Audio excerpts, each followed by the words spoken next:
우리가 인생을 살아가다 보면은요, 이 삶의 방향을 바꿔야 되는 계기나 그런 상황들이 주어질 때가 있습니다. 우리가 이것을 영어로는 터닝 포인트다 그렇게 말하는데, 인생의 전환점이다 말할 수가 있겠죠. 여러분, 사람들마다 경우가 다르기는 하지만은요, 누구에게나 한 번 이상은 이 인생의 전환점이 찾아옵니다. 여러분, 이때가 아주 중요한 시점인 것이죠. 우리가 어느 방향으로 턴하느냐에 따라서 여러분, 인생의 길과 열매가 결정되어지기 때문입니다. 이 방향의 선택에 따라서 인생이 좋은 쪽으로도 바뀔 수도 있고 나쁜 쪽으로도 바뀔 수가 있는 것입니다. 예를 들면은 여러분, 오래전에 이 한국의 지존파 두목이었던 이 김기환 같은 경우에는 여러분, 그의 인생이 악한 쪽으로 바뀌게 된 계기가 있었습니다. 그가 법정에서 했던 최후 진술에 의하면요, 그가 초등학교 미술 시간에 크레파스 살 돈이 없어서 안 가져갔을 때에 선생님이 이렇게 말을 했습니다. 그러면 친구의 것을 빼앗아라도 가져왔어야지. 이런 말을 하면서 머리를 때렸다라고 합니다. 여러분, 그때 그 마음속에 굉장한 상처가 새겨졌던 것입니다. 그리고 그때부터 친구들의 이 준비물을 훔치고 빼앗기 시작했는데, 여러분, 이것을 알고도 선생님이 한 번도 혼내지 않았다라고 합니다. 여러분, 그래서 그는 최후 진술에서 나는 선생님이 가르친 대로 인생을 살았을 뿐이다, 그렇게 진술했다는 기록이 있습니다. 여러분, 물론 자신의 죄를 남의 탓으로 돌리는 것, 그것은 자신의 잘못이긴 하지만은요, 여러분, 그때 만일 진짜 사랑으로 돌봐준 이 바른 선생님을 만났더라면은 그의 인생이 달라지지 않았을까, 저는 그렇게 생각이 되어집니다. 여러분, 반면에 미국의 41번째 대통령이었던 이 조지 W. 부시 같은 경우에는요, 이 좋고 부유한 가정에서 자랐지만은 그는 사실 알코올 중독자였습니다. 음주운전으로 여러 번 벌금도 냈고 심지어는 면허 정지도 당했던 사람이었습니다. 특별히 자신의 고향인 텍사스 메들랜드에 와서 그가 사업을 할 때에 삶이 이미 망가질 대로 망가진 상태였던 것입니다. 그랬던 부시가 1985년도에 이 메인주에 있는 자기 할머니 댁에 방문했을 때에 거기서 빌리 그레암 목사님을 만나게 되면서 그의 삶의 변화가 시작이 됐습니다. 이 복음을 듣게 되었던 것이죠. 여러분, 그리고 그 다음해인 1986년도에 그의 나이 40세가 되던 해에 그가 드디어 술을 끊고 새 삶을 시작을 하게 되었습니다. 그리고 그 후에 우리가 아시는 대로 그가 텍사스 주지사를 역임하고 미국의 대통령까지 역임을 했다라는 것입니다. 여러분, 그가 남겼던 이 자서전에서 그는 이렇게 고백을 합니다. 빌리 그레암 목사님이 나의 가슴 속에 복음의 씨앗을 뿌려 두셨다. 그리고 그때부터 나의 삶이 변화되기 시작되었다. 여러분, 이 조지 W. 부시의 인생을 바꾼 계기는요, 빌리 그레암 목사님을 만났다라는 것입니다. 여러분, 이와 같이 우리 모두에게는 경우는 다르지만은 여러분, 이 누구에게나 삶의 계기가 될 수 있는 이 인생의 터닝 포인트가 있다라는 것입니다. 여러분들 인생의 여정에서도 이 삶을 바꿔놓았던 삶의 전환점들이 있을 것입니다. 어떤 분들에게는 사업의 실패가 바로 이 전환점이 되기도 하고, 또 어떤 분들에게는 큰 질병이 이 삶을 바꾸는 분기점이 될 수가 있습니다. 여러분, 어떤 분들은 사는 장소를 바꿨을 때에, 또 어떤 분들은 이 만났던 좋은 사람이 이 인생의 전환점을 이루기도 합니다. 그런데 정말로 우리의 삶을 변화시키는 데 있어서 가장 결정적인 계기는 무엇일까요? 여러분, 그것은요, 바로 하나님을 만나는 것입니다. 여러분, 이 하나님을 만나고 우리가 하나님을 향하여서 우리의 모든 삶의 방향이 바뀌어질 때에 진정한 이 차원의 축복을 우리가 이룰 수가 있게 되고, 여러분, 이 참된 가치를 회복하며 살아갈 수 있게 된다라는 것입니다. 여러분, 왜냐하면 하나님께서는 우리 인생의 생사복을 주관하시는 주권자이시기 때문인 것입니다. 여러분, 이런 면에서 나의 삶의 방향이 하나님을 향하고 있는지 아니면 하나님을 등지고 있는지를 우리가 확인하는 것은 굉장히 중요한 것입니다. 여러분, 만일 여러분들의 삶이 하나님을 떠나서 세상을 향하고 있다라면은 반드시 되돌아와야 되는 것입니다. 여러분, 그래서 하나님께로 되돌아올 때에 우리가 잃어버렸던 모든 축복을 회복하게 되고 이 여러분들의 인생이 건강하게 된다라는 것입니다. 여러분, 오늘 본문을 보시면은요, 여러분, 이스라엘의 결정적인 변화를 촉구하는 이 호세아 선지자의 메시지가 기록되어져 있습니다. 우리가 1절을 보시면은 에브라임은 바람을 먹는다 이렇게 말하고 있는데, 여러분 이 말은 헛된 것을 추구한다 그러한 뜻입니다. 이 세상 영광이나 허영심 이런 것들이 다 바람을 먹는 일이라는 것이죠. 여러분 두 번째로 동풍을 따라간다 그렇게 말하고 있는데, 여러분 이것은요 아라비아 사막에서 불어오는 이 뜨거운 바람을 말합니다. 이 모래를 동반한 바람이기 때문에 농작물들에게는 아주 치명적인 바람이죠. 여러분 그러므로 동풍을 따라다닌다라는 말은요 그들의 삶이 아주 파괴적이라는 것을 말하는 것입니다. 또 구체적인 내용으로는 거짓과 포악을 행한다 그렇게 말씀하고 있죠. 여러분 그래서 그들은요 사회 정의를 깨뜨리고 이 질서를 무너뜨리고 거짓과 폭력과 그런 것들을 착취하는 삶을 추구했다라는 것입니다. 그리고 세 번째로는요 아수르와 계약을 맺는다 그렇게 말했습니다. 여러분 이것은 하나님과의 언약을 파기하고 이 영적으로 붕괴된 삶을 의미하는 것입니다. 여러분 마지막으로 기름을 애굽으로 보낸다라고 말했는데, 여러분 여기서 이 기름은요 감람유를 말하는 것입니다. 이 감람유라는 것은요 원래 이 성막의 기구를 닦거나 여러분 이 성전을 성결하게 하는데 사용했던 그러한 기름입니다. 여러분 이 또 왕이나 선지자를 세울 때에도 여러분 이 감람유로 그들의 머리에 기름을 부었습니다. 여러분 이것은 이와 같이 거룩한 용도로 사용해야 될 그 기름을 애굽으로 빼돌린 것. 여러분 그렇기 때문에 이 거룩해야 될 것이 이 세상으로 팔려 나아가게 되는 이 세속화의 물결을 우리에게 말해주고 있는 것입니다. 여러분 이와 같이 수많은 죄악성을 가지고 있는 이스라엘 백성을 하나님께서는 어떻게 응징하실까요? 오늘 본문의 2절을 보시면요 유다와 논쟁을 한다 그렇게 말했는데, 이것은 법정에 기소한다라는 뜻입니다. 여러분 이 쉽게 말하면은 너희들의 그 죄악을 하나님이 다루시겠다 그렇게 말하는 것이죠. 이 야곱에 대해서는 그 행실대로 벌하시고 행위대로 보응하신다. 여러분 그렇게 했는데 행실대로라고 하는 것은 그들의 걸어간 삶의 방식대로라는 뜻입니다. 여러분 그리고 잘못된 행동에 대해서 행한 그대로 하나님께서 갚으시겠다라는 것입니다. 우리가 이것을 공의라고 말하는 것입니다. 여러분 가끔 우리가 이렇게 하나님 앞에 말하죠. 하나님 공의대로 해주십시오. 공의대로 바르게 그렇게 결정해 주시고 심판해 주십시오. 그렇게 말하시는 분들이 계시는데, 여러분 이것은 사실 굉장히 무서운 말입니다. 여러분 만약 하나님께서 공의대로 다 집행하시면은 어떻게 되는지 아십니까? 여러분 우리는 다 죽게 되는 겁니다. 여러분 이 살아남을 사람 한 사람도 없는 것입니다. 왜냐하면 우리 가운데 완벽한 사람이 한 명도 없기 때문에 그렇습니다. 여러분 그래서 성경은요 은혜와 긍휼을 우리에게 말해주고 있는 것입니다. 여러분 이 은혜라는 것은요 이 받을 자격이 되지 않는 자가 이 주어지게 되는 것, 이 받을 자격이 되지 않는 자에게 주어지는 것이 바로 이 은혜라는 것이죠. 우리가 받을 자격이 되지 않는데 받게 되는 것, 그것을 은혜라고 합니다. 이 예를 들면은 여러분 이 구원이라든가 이 자격이 되지 않는 자에게 주어지는 것이 바로 구원 아니겠습니까?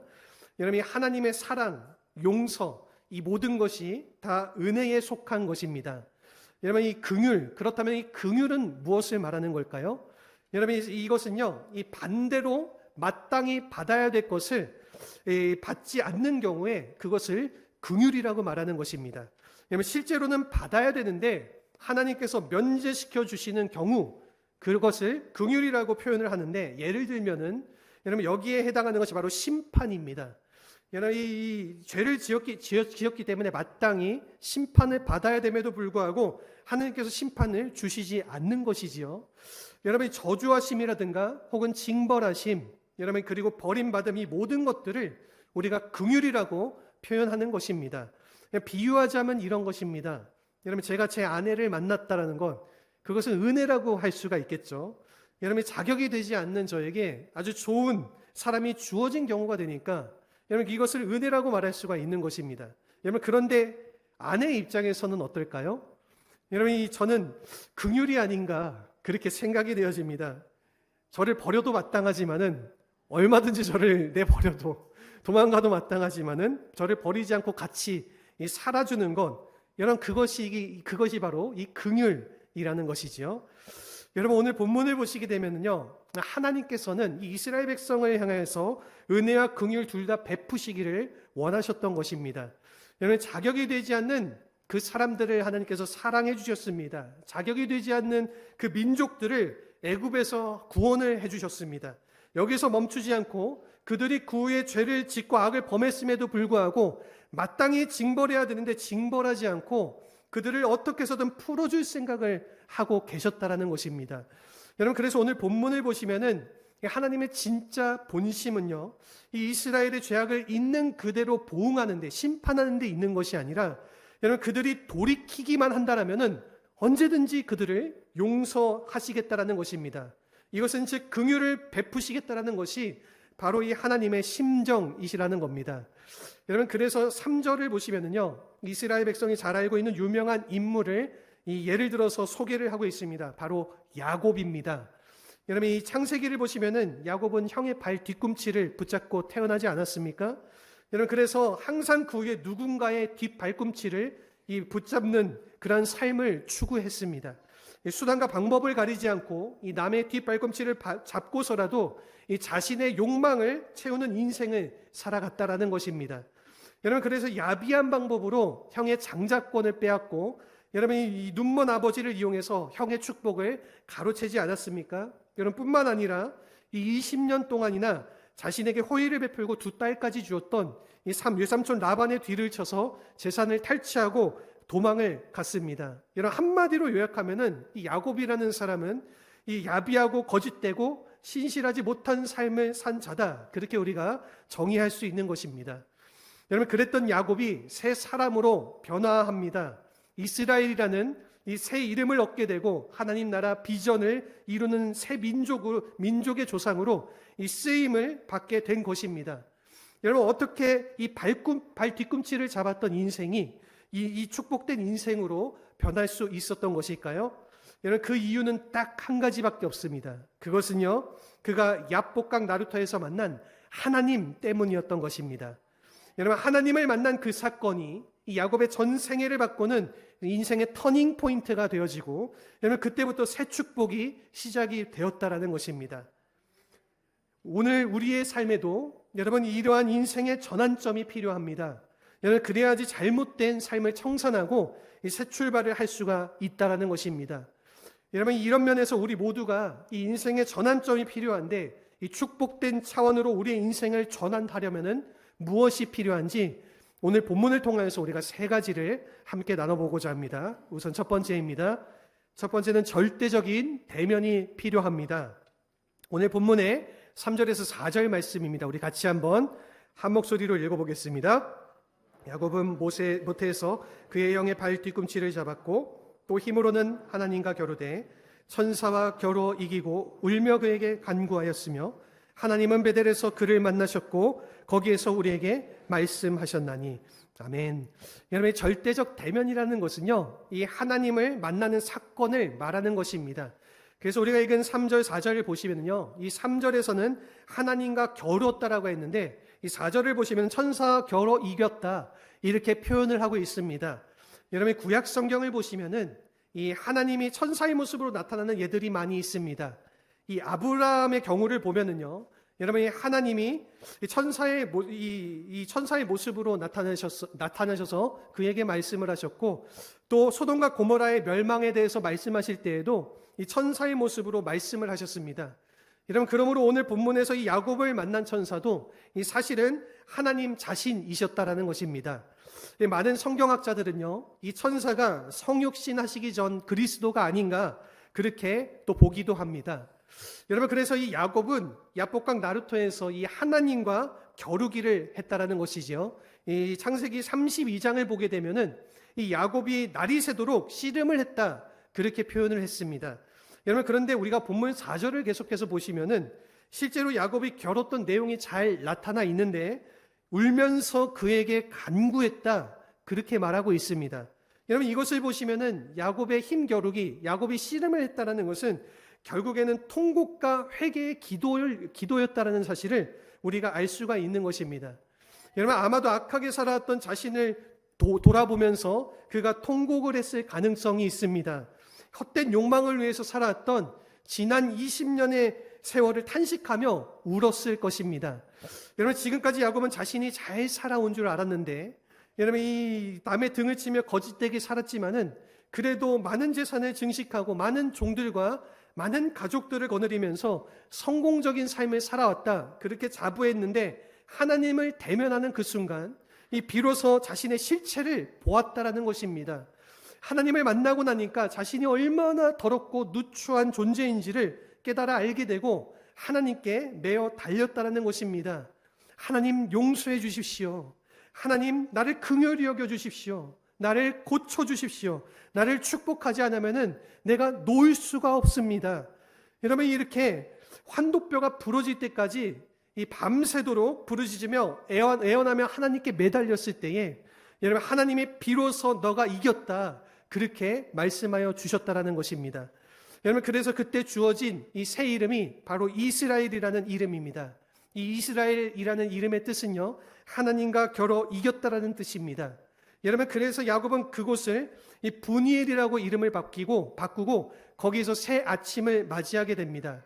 이 브니엘이라는 뜻은요, 하나님의 얼굴이라는 뜻입니다. 여러분, 즉 하나님의 얼굴을 뵙고 이 변화가 된 장소를 의미하는 것이지요.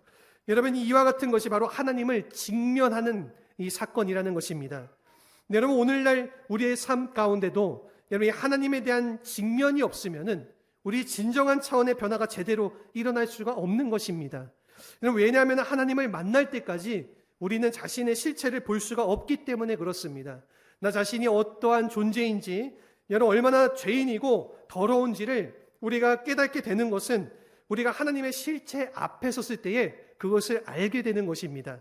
여러분, 그때야지 비로소 비로소 바른 회개가 일어나고 이 참된 삶으로 변화될 수가 있는 것입니다. 이 한국의 부흥사 중에 이 김익두 목사님이라는 분이 계십니다. 여러분, 이분은요, 이 황해도 이 부잣집의 아들로 태어났는데 아버지가 일찍 돌아가시는 바람에 이 가세가 기울어지게 되고 여러분, 이 깡패가 되어버렸습니다. 그는 매일 시장 입구에 가서 여러분, 이 사람들을 때리고 돈을 빼앗는 그러한 일을 했습니다. 여러분, 그래서 그 당시 사람들의 기도 제목이 이 하나님, 오늘 제발 김익도 안 만나게 해주세요. 여러분, 이것이 바로 그들의 기도 제목이었다고 합니다. 이와 같이 포악하게 살았던 이 김익도가 어느 날 이 서양 선교사가 전달해준 이 전도지를 받아가지고 집으로 가서 그것을 펴봐왔는데 거기에 베드로전서 1장 24절 25절의 말씀이 기록되어져 있던 것입니다. 우리 같이 한번 이 베드로전서 1장 24절 25절 말씀을 읽어보겠습니다. 그러므로 모든 육체는 풀과 같고 그 모든 영광은 풀의 꽃과 같으니 풀은 마르고 꽃은 떨어지되 오직 주의 말씀은 세세토록 있도다 하였으니 너희에게 전한 이 복음이 곧 이 말씀이니라. 아멘. 이 말씀을 읽는 순간에 이 김익도의 가슴이 뭉클해졌습니다. 내 인생도 저렇게 풀처럼 꽃처럼 시들 날이 있겠구나. 여러분, 이 사실을 생각하니까 그가 이 선교사가 인도하고 있는 집회에 참석을 아니할 수가 없었던 것입니다. 그리고 그날 밤에 그가 그 집회에 참석을 하게 되고 거기서 예수를 만나게 되면서 그때부터 그의 삶의 변화가 일어나기 시작했습니다. 여러분, 그런데 한 가지 특이한 일이 있습니다. 이 교회에 나가기 시작하고 예수를 믿었다라고 해서 여러분, 옛버릇이 바로 사라지게 될까요? 결코 그렇지 않습니다. 그것이 잘 안 됩니다. 여러분, 그래서 술버릇을 버리지 못해서 매일 잠에서 깨면은 항상 술집에 와 있는 자신을 발견한 것입니다. 여러분, 그래서 이것을 수차례 반복한 이 김익두가 어느 날 너무 자신에게 실망한 나머지 이 자리를 박차고 일어나 산으로 올라가서 여러분, 그 밤늦도록 하나님을 만나는 시간을 가졌습니다. 통곡하며 회개하는 기도를 드리고 여러분, 그날 집으로 내려와서 잠을 자는데 갑자기 가슴이 뜨거워지면서 자신도 모르게 벌떡 일어나 밖으로 나갔다라고 합니다. 여러분, 옆방에서 주무시던 어머니가 뛰쳐나와서 그를 보니까 그의 얼굴이 광채같이 빛나고 이 성령으로 충만했다고 그렇게 고백을 했습니다. 여러분, 소위 말하는 성령의 불이 그에게 임하게 된 것입니다. 여러분, 이때부터 깡패 김익두가 이 복음의 사명자가 됩니다. 여러분, 이 기록을 찾아봤더니 그분이 집회를 인도한 것이 700번이 넘고요. 여러분, 설교한 횟수가 28,000번이 넘습니다. 여러분, 그분이 건축한 교회가 150개 이상이 되고 그리고 그분 때문에 치유받은 사람이 1만 명이 넘고 여러분, 그분 때문에 감동받아서 목사가 된 사람이 200명이 넘는다라고 합니다. 그의 영향력이 얼마나 컸던지 여러분 그 당시에 동아일보의 이 김익두의 변화와 능력은 세계 7대 불가사의 중 하나라고 그렇게 기사가 날 정도로 여러분 아주 대단한 영향력을 끼쳤습니다. 여러분 이것이 어디서 나온 힘일까요? 여러분 진짜 하나님을 만났을 때 나오는 힘인 것입니다. 여러분 오늘 우리가 하나님을 어중간하게 만나면은 어중간한 그리스도인이 됩니다. 여러분 대충 만나고 어정쩡하게 살면은 이 어정쩡한 신앙인으로 그냥 우리의 삶이 끝나지게 되는 것입니다. 여러분 그런데 진짜 제대로 우리가 하나님과 대면해서 만나게 되면은 내 삶에 기적이 일어나기 시작하고 이 간증이 주어지기 시작하는 것입니다. 이 바라고 소원하는 것은 우리 사랑하는 모든 성도님들께서 하나님을 직접적으로 만나는 그런 귀한 축복의 시간을 가져서 우리의 삶이 하나님의 간증이 되는 삶으로 살아내시기를 주님의 이름으로 축원합니다. 우리 두 번째는요, 이 영성의 중심이 필요하다는 것입니다. 오늘 본문의 4절의 하반부 말씀인데 우리 4절 말씀 같이 한번 읽어보겠습니다. 천사와 겨루 이기고 울며 그에게 간구하였으며 하나님은 베델에서 그를 만나셨고 거기에서 우리에게 말씀하셨나니. 아멘. 여러분 하나님을 대면을 한 후에 우리가 그분 안에 영적 중심을 두고 살아가야지 우리의 삶이 바르게 변할 수 있다라는 뜻입니다.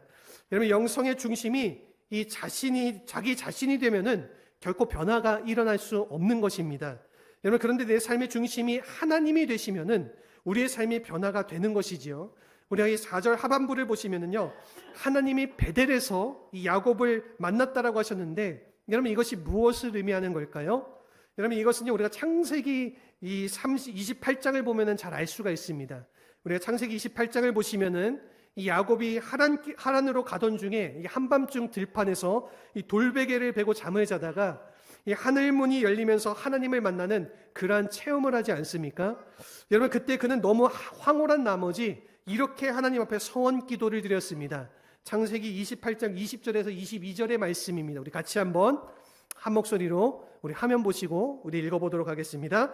야곱이 서원하여 이르되 하나님이 나와 함께 계셔서 내가 가는 이 길에서 나를 지키시고 먹을 떡과 의복옷을 주시어 내가 평안히 아버지 집으로 돌아가게 하시오면 여호와께서 나의 하나님이 되실 것이요 내가 기둥으로 세운 이 돌이 하나님의 집이 될 것이요 하나님께서 내게 주신 모든 것에서 10분의 1을 내가 반드시 하나님께 드리겠나이다 하였더라. 아멘.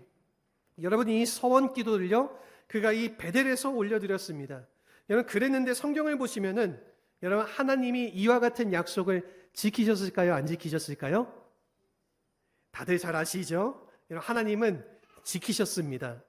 여러분 야곱에게 먹을 것도 주시고 여러분 입을 옷도 공급해 주시고 그리고 20년 후에 그가 아버지의 집에 무사히 돌아오게 하셨습니다. 여러분 그랬는데 이 야곱은 어떻게 했을까요? 야곱은 그가 서원했던 약속을 지켰을까요? 안 지켰을까요? 여러분 이 야곱은요 지키지 않았습니다. 여러분 그가 고향에 돌아온 후에 잠시 그것을 잊어버려서 이 베델로 올라오는 대신에 그가 이 세겜 땅에 머물기 시작했던 것입니다. 여러분 그 당시 이 세겜 지역은요 아주 비옥하고 살기 좋은 지역이었는데 여러분 이 세겜 땅에 사니까 그가 아주 편안한 것이죠. 그 땅이 아주 살만했던 것이죠. 여러분 그는 이 세겜 땅에서 머물면서 여러분 그 땅에 머무는 것이 자기에게 참된 평안을 줄 것이다 그렇게 생각을 했는데 여러분 과연 그의 삶이 그 세겜 땅에서 참된 평안을 누리며 살아갔을까요? 결코 그렇지 않습니다. 오히려 정반대였습니다. 여러분 이 야곱이 그 땅에 머무는 가운데 이 야곱의 딸인 디나가 여러분 이 세겜의 이 하몰의 아들 그 세겜에게 강간을 당하게 됩니다. 여러분 이에 분노한 야곱의 아들들이 여러분 이 하몰과 그 세겜을 죽이게 되고 그리고 그 지역 주민들과 이 전쟁을 벌이게 되었던 것입니다. 여러분 만약 그때 그 주변에 이 가나안 족속들이 힘을 합쳐서 이 야곱을 쳤다라고 하면은 이 야곱의 가정은 거기서 다 죽임을 당할 수가 있는 그러한 위기가 찾아오게 된 것입니다. 여러분 그때 비로소 야곱이 깨닫게 됩니다. 아, 내가 머물 곳이 이 세겜 땅이 아니라 내가 피난길에서 나를 만나 주신 그 하나님이 계신 곳, 그 베델로 내가 가서 그곳에 머물러야겠구나. 베델로 올라가서 내가 다시 그곳에 제단을 쌓고 하나님께 예배를 드리리라. 여러분 그렇게 결심을 하고 그가 베델로 올라가서 여러분 그 세겜 땅에서 그가 이방신과 혼합하여서 하나님을 섬겼던 그런 모든 것들을 다 버리고 여러분 자신을 정결하게 하고 의복을 받고 있고 오직 한 분이신 그 하나님을 예배를 드리며 제사를 올려드리며 나아갔을 때에 여러분 이 하나님이 야곱을 다시 만나 주셨던 것입니다. 여러분 그리고 그가 겪었던 모든 위기를 잠잠케 하신 후에 거기서 다시 한번 언약을 체결해 주셨습니다. 여러분 오늘 본문은 우리에게 그것을 말해주고 있는 것입니다. 하나님이 베델에서 여러분 이 사실 자신을 기억하지 못하고 잊어버렸던 그 야곱을 다시 만나 주셔서 그 언약을 체결해 주신 그 사건, 여러분 그리고 나서 5절에서 이렇게 우리에게 말해주고 있습니다. 우리 5절 말씀 같이 한번 읽어보겠습니다. 여호와는 만군의 하나님이시라. 여호와는 그를 기억하게 하는 이름이니라. 아멘. 여러분 여호와는 만군의 하나님이신데 이 여호와는 그를 기억해 하는 이름이다. 여러분 이것이 무엇을 의미하는 것일까요? 이 여호와의 이름은 결코 잊어서는 안 될 이름이라는 것입니다. 여러분 다른 영어 번역을 보시게 되면은 여러분 그의 이름은 예배를 받아야 될 이름이다. 그렇게 번역을 했습니다. 여러분 이 베델은요, 이 야곱이 정착해야 될 이 영적 중심지였다라는 것입니다. 여러분 이곳에 돌아와야지 그의 삶이 안정되고 이 참된 열매를 맺게 되는 것입니다. 여러분 오늘 우리의 삶에도 동일한 선택이 있습니다. 이 세겜 땅에 머무를 수도 있고 이 베델로 올라갈 수도 있습니다. 여러분 세상이 좋기 때문에 우리가 이 세상이 편하기 때문에 세겜에 머무르게 되면은요 우리의 삶은 계속해서 흔들리는 인생을 살아갈 수밖에 없습니다. 여러분 그러나 우리가 결단하고 이 베델로 올라가서 오직 한 분이신 그 하나님 한 분에게 예배하고 그 하나님께 전심을 쏟게 되면은 하나님께서 우리의 인생을 새롭게 변화시켜 주시고 우리의 삶의 앞날을 축복해 주시는 것입니다. 우리가 출애굽기를 보시면은 여러분 모세의 일생이 나오지 않습니까? 여러분 이 모세의 일생에서 결정적인 전환점이 어디에 있다라고 생각하십니까? 여러 가지 많은 사건들이 있지만은요. 여러분 저는 개인적으로 이 호렙산 아래에서 여러분 불 붙는 떨기나무를 본 사건이 여러분 바로 이 모세의 인생의 전환점이었다. 그렇게 생각을 합니다. 여러분 그 당시 모세의 나이가 80이었습니다. 여러분 이 더구나 미디안 광야에서 40년의 세월을 보냈기 때문에 여러분 쉽게 그의 마음속에는 아무런 도전도 없고요. 여러분 이 아무런 기력도 남아있지 않았습니다. 쉽게 말하면요. 그냥 늙어가는 80대 노인에 불과했던 것입니다. 여러분 그랬던 모세가 어떻게 그 막강한 바로왕을 대적하고 여러분 이 60만 민족을 여러분 이 40년간 이끄는 그 지도자가 될 수가 있었겠습니까? 여러분 그 비결은 딱 한 가지입니다. 그것은요 그가 떨기나무 앞에서 불로 임하신 그 하나님을 만났다라는 것입니다. 여러분 이 하나님의 임재가 이 모세의 가슴 속에 꺼지지 않는 불꽃이 되어 주셨던 것입니다. 여러분 그리하여서 이 불꽃이 살아있는 한 모세가 어디를 가든지 또한 무엇을 하든지 항상 일어설 수 있고 담대할 수 있었고 마침내는 승리하는 것이 가능했다라는 것입니다.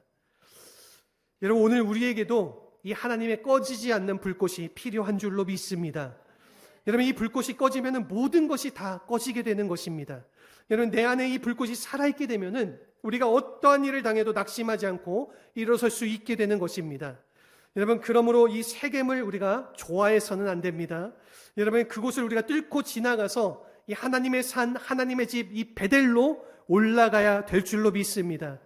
여러분 그리고 이 하나님의 불꽃을 바라보며 여러분이 하나님의 성령의 능력을 경험하는 가운데에 진짜 우리가 바로 해야 될 그 바른 사명을 발견하게 되고 우리가 참된 변화를 향해서 나아갈 수 있게 되는 것입니다. 여러분 우리가 지금 살아가는 이 시대 참으로 어렵지 않습니까? 혼란하고 앞이 보이지 않는 시대입니다. 여러분 우리를 낙심시키는 일이 오늘도 많이 벌어지고 있습니다. 여러분 이와 같은 때 우리가 기억해야 될 것은요 바로 우리의 영적 중심이라는 것입니다. 여러분 이 예배를 회복해야 되는 것입니다. 여호와의 산에 하나님의 산에 올라가야 되는 것입니다.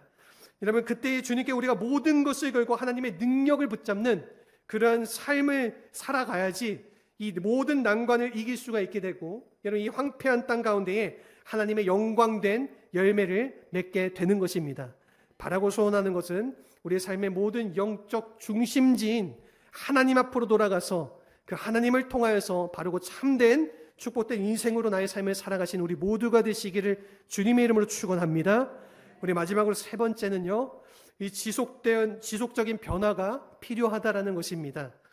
여러분, 호세아서 오늘 6장 말씀, 12장 6절 말씀 우리 함께 읽어보도록 하겠습니다. 그런즉 너의 하나님께로 돌아와서 인애와 정의를 지키며 항상 너의 하나님을 바랄지니라. 아멘. 여러분, 참된 변화라는 것은요, 일회성으로 끝나서는 안 되는 것입니다. 여러분, 이 계속적인 변화를 추구해야지 바른 열매가 맺어진다라는 것이죠. 여러분, 그래서 우리가 읽은 6절을 보시면은요, 하나님께로 돌아온 후에 우리가 해야 될 두 가지 차원의 일이 소개가 되어져 있습니다. 여러분, 그래야지 변화를 계속 이룰 수가 있다라는 뜻입니다. 첫 번째가요, 인애와 정의를 지키라는 것입니다. 여러분, 이 말의 의미는요, 실제로 변화된 삶을 살아가라라는 것입니다. 여러분, 우리가 하나님께로 돌아온 후에 이 말로만 사랑을 외쳐서는 의미가 없는 것입니다. 여러분, 이 말로만 정의를 외쳐서는 변화가 일어날 수가 없습니다. 여러분, 그런데 하나님을 만났을 때에 우리가 하나님 만난 사람답게 사랑을 실천하고 진실된 삶을 추구하게 되면은 여러분, 우리를 통해서 하나님께서 일하시기 시작하는 것입니다. 두 번째는요, 항상 너희를 바라라, 그렇게 말했습니다. 우리가 영어 성경의 번역을 보시면요, 여기서 원의 의미에 가깝게 해석한 번역을 보면은 하나님을 바라보며 기다리라, 하나님을 섬기라, 그런 의미로 해석을 했습니다. 여러분, 사실 우리가 인생을 살아가다 보면은요, 여러분, 우리가 기대했던 것처럼 잘 안 이루어지는 경우가 더 많이 있지 않습니까? 우리의 기대를 벗어날 때가 많이 있는 것입니다. 여러분, 심지어는 생각하지 못했던 그러한 아픔이 우리의 삶을 덮치는 그러한 경우도 있습니다. 여러분, 그때 우리가 무엇을 해야 하는가? 여러분, 그때 우리가 끝까지 하나님을 신뢰하고 바라봐야 되는 것입니다. 여러분, 그러면 하나님께서 이 하나님의 때에 하나님의 방법으로 반드시 길을 열어주시는 것입니다.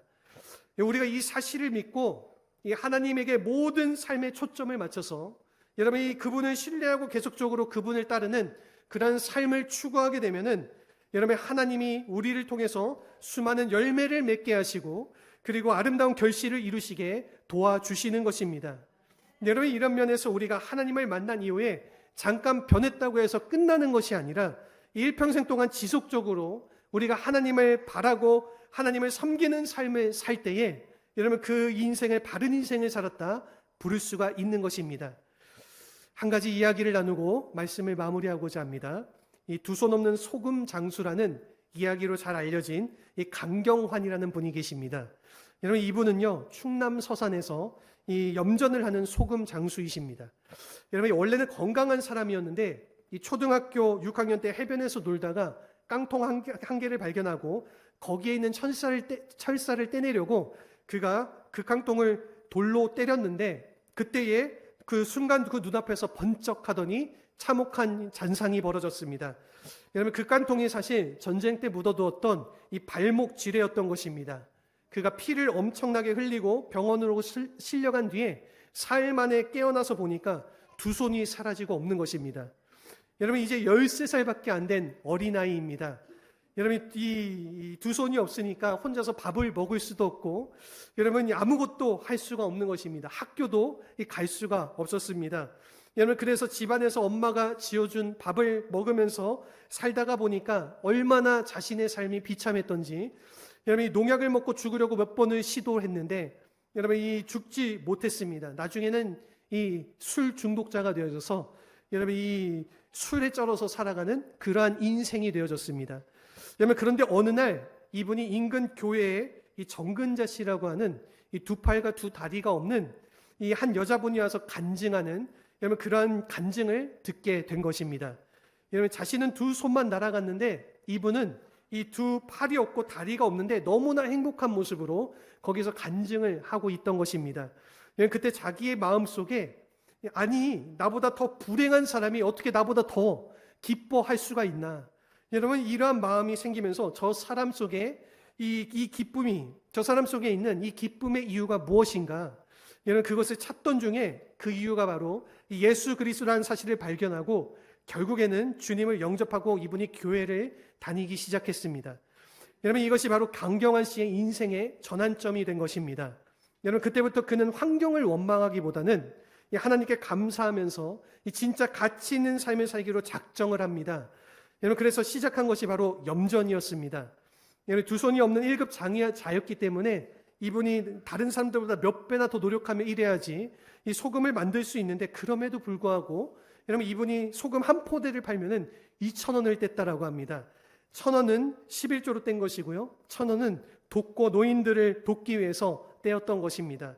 여러분, 그래서 충남 서산 일대에 해마다 명절이 되면은요, 여러분, 이 돕고 노인들이 사는 수십 채의 집 앞에 여러분, 이 천일염 30kg짜리 포대가 늘 놓여져 있었다라고 합니다. 여러분, 이 일을요, 이분이 20년 동안 계속해서 해왔습니다. 여러분, 이 또한 환센병 환자들의 섬인 이 소록도에 또 이분이 매년 30포대씩 이 소금을 보내는 그런 선한 사역을 계속해서 하고 계십니다. 이분이 꿈이 뭐냐, 이 인터뷰를 했는데 이분이 이렇게 말을 합니다. 여러분, 이 가나안 농군학교처럼 이 장애우와 독거노인 등이 사회적 약자들을 돕는 그러한 공동체를 만드는 것이 자신의 꿈이다, 그렇게 그가 말을 했습니다. 그리고 이분이 그 인터뷰 속에서 이렇게 고백을 했습니다. 내가 두 손을 잃은 것은 이 두 손으로 나쁜 일을 하지 말라는 하나님의 뜻입니다. 이 주님은 소금이 되라고 말씀하셨는데, 저는 소금을 나누며 정말 소금처럼 아름답게 살고 싶습니다. 여러분, 얼마나 아름다운 삶의 고백입니까? 여러분, 자신의 처지를 원망하려면은 얼마든지 원망할 수 있는데, 비관적으로 살려면은 얼마든지 비관적으로 살 수가 있는데, 여러분, 무엇이 이 사람으로 하여금 그토록 아름다운 인생을 추구하게 만든 것일까요? 여러분, 이유는 딱 한 가지입니다. 그것은요, 그가 만난 예수님 때문이었던 것입니다. 여러분, 누구나 예수님을 만나면은 이렇게 변할 수 있습니다. 여러분들 가운데 아직도 예수님을 만나지 못하신 분이 혹시라도 계신다라고 하면은 여러분, 이 마음의 문을 열고 예수님을 꼭 만나실 수 있기를 바랍니다. 사랑하는 성도 여러분, 우리들 가운데 깨어지지 않은 인생 아무도 없습니다. 여러분, 처음부터 바로 된 인생 아무도 없습니다. 우리 모두의 마음속에는 야곱이 있습니다. 여러분, 약한 존재가 있고 탐욕이 있습니다. 거짓이 있고 죄악이 있습니다. 여러분, 그것은요, 내 힘으로는 깨뜨릴 수가 없는 것입니다. 여러분, 그러나 하나님을 만나게 되면은 나의 야곱이 깨어지게 되는 것입니다. 이스라엘이 탄생하게 되는 것입니다. 분이엘의 새 아침을 맞이하게 되는 것입니다. 여러분, 그러므로 우리가 이 하나님을 만나게 되면은 여러분, 이 예수 그리스도를 나의 구원자로 영접하고 우리가 그분을 섬기게 되면은 그때부터 참된 차원의 변화를 체험하면서 살아갈 수가 있게 되는 것입니다. 예수님은 변화의 능력자가 되시는 줄로 믿습니다. 여러분, 그분 손에 잡히면은요, 어떠한 인생이든지 간에 변화하지 않을 수가 없습니다. 여러분, 그분에 의해서 잡히기만 하면은 우리의 손을 묶고 있는, 우리의 삶을 묶고 있는 모든 멍에가 풀려나여지게 되고, 설사 우리가 여러분 이 실망했을 때라도, 낭패했을 때라도 우리가 그분을 붙잡게 되면은 그분이 우리를 새롭게 하시고 일어서게 하신다라는 것입니다. 여러분, 이런 면에서 지금 우리 모두에게 진짜로 필요한 것이 무엇입니까? 여러분, 지금도 나를 사랑하시고 나를 위해 중보하시며 내 인생의 앞길을 준비해 주시는 이 예수 그리스도를 만나는 것, 여러분, 이것이 가장 우리에게 필요한 삶의 제일된 목적이 되어야 될 줄로 믿습니다. 여러분, 아직 예수님을 만나지 못하신 분들, 마음의 문을 열지 못하신 분들, 아직도 그 만남을 간절히 소망하시는 분들이 계십니까? 이 시간 우리가 마음의 문을 열고 주님께 나아가는 그런 시간을 함께 가지실 수 있기를 바랍니다. 여러분, D.L. 무디가 이 설교를 마치고 가장 많이 불렀던 초청 찬송이 있습니다. 윌리엄 트루 슬리퍼라는 분이 쓴 찬송인데, 여러분, 이 우리 한국어로 번역을 하게 되면은 고통의 멍에를 벗으려고 주께로 나아갑니다. 여러분, 이 시간 우리가 이 찬양의 고백으로 우리가 함께 주님께로 나아갈 수 있기를 바랍니다. 주님께 나아가기만 하면은 주님께서 우리를 만나주시고 모든 우리의 삶의 멍에들을 벗겨주시고 진정한 축복된 인생의 자리로 우리를 만들어 주실 줄로 믿습니다. 우리 이 시간 이 찬양으로 우리 함께 결단하며 기도하는 시간으로 나아가기 원합니다.